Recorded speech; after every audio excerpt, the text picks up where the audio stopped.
D'abord, je veux dire, c'est avec beaucoup de plaisir que je m'adresse donc aux équipes de réponse rapide aux épidémies, notamment pour leur parler de mon expérience. Mais d'abord, vous dire qui je suis. Je suis Guénel Rodier et je suis depuis très longtemps à l'OMS, depuis 1994, et aujourd'hui en charge du département qui s'occupe de la préparation des pays aux urgences sanitaires et également du règlement sanitaire international. Mon expérience, peut-être, je peux remonter directement à 1994, dans la ville de Surat, en Inde, où j'ai participé, d'ailleurs en accompagnant le directeur général à l'époque, à une épidémie de peste.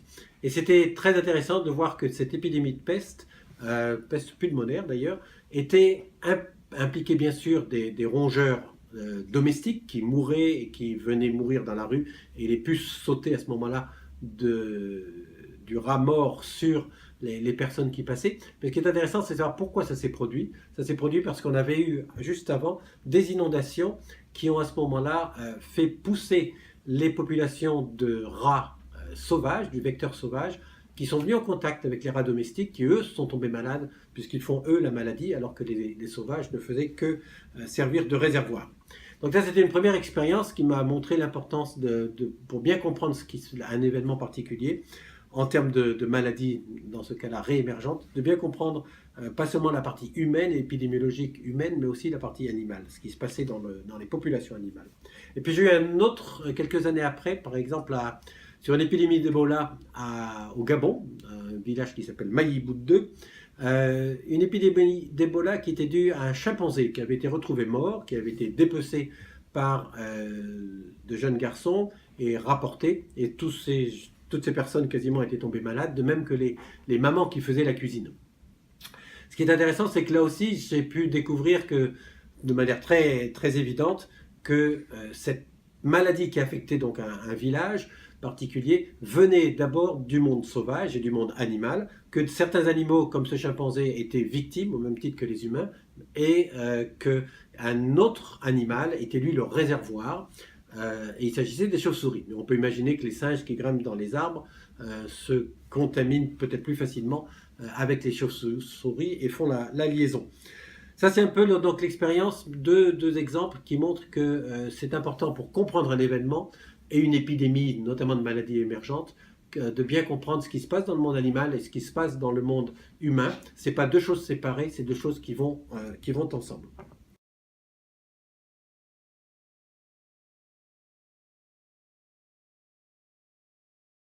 Comme directeur du département aujourd'hui, et depuis longtemps, puisque j'étais directeur depuis 2000, du département s'occupant des maladies émergentes, j'ai pris depuis longtemps conscience de l'importance de ce rapprochement entre, par exemple, l'OMS et les grandes organisations qui s'occupent du monde animal. Je pense notamment à l'OIE et à la FAO.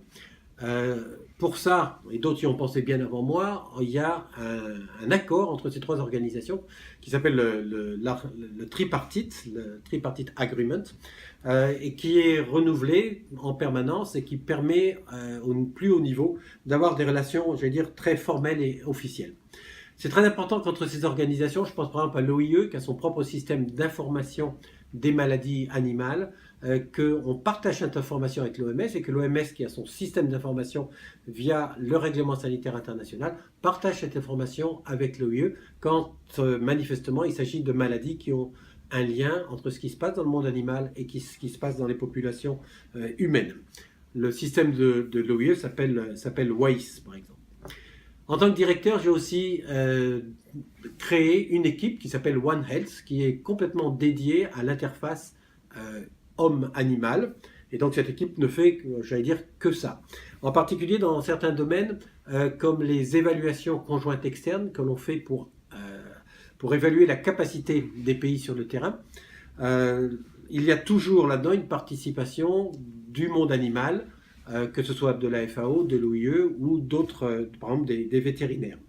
Pour le développement, par exemple, du plan d'action national, on a besoin du ministère de l'Agriculture qui s'implique et qui s'engage également dans ce plan.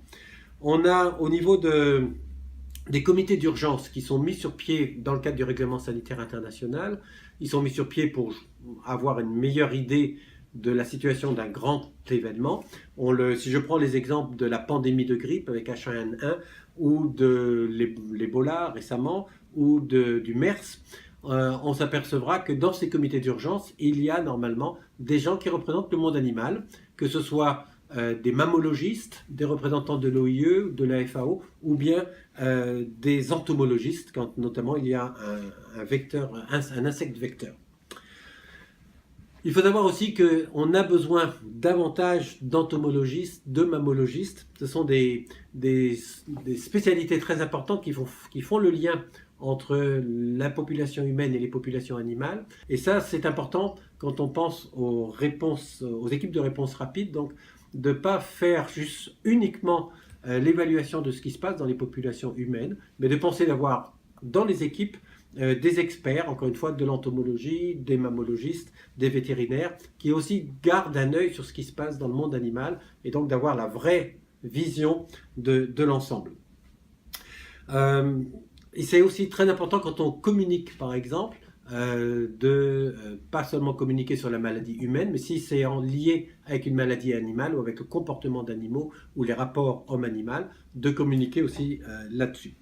Je conclurai en disant simplement que cette interface homme-animal est extrêmement importante pour les maladies émergentes, pour leur émergence. Si elles émergent, c'est souvent parce qu'il y a cette interface homme-animal, mais que pour la diffusion internationale de ces maladies, il faut s'intéresser à un autre secteur, et ça peut être l'occasion d'une autre approche, le secteur des transports. Mais je pense que quand on a géré à la fois le premier interface homme-animal pour éviter les maladies émergentes, après il faudra qu'on gère l'interface homme-population humaine et leurs déplacements, que ce soit par la route, mais notamment par le transport aérien, voire par le transport maritime.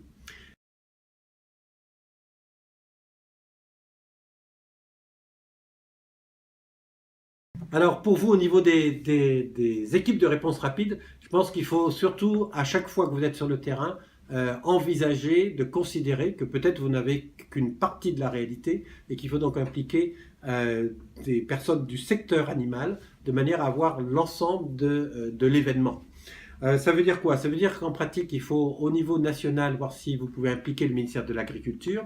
Au niveau international, impliquer l'OIE et la FAO. Si ce n'est pas à vous de le faire, pousser pour que ça se fasse dans cette direction. Et puis au niveau de vos équipes sur le terrain, si vous pensez que le monde animal, que ce soit au niveau vecteur, au niveau réservoir, a un rôle dans l'événement dont vous faites l'investigation, ne pas hésiter à avoir des vétérinaires, des entomologistes, des mammalogistes avec vous dans l'équipe d'investigation. Et encore une fois, sur le plan de la communication, pas communiquer uniquement sur la partie humaine, mais aussi sur la partie animale, puisqu'on peut faire souvent beaucoup de prévention à ce niveau-là.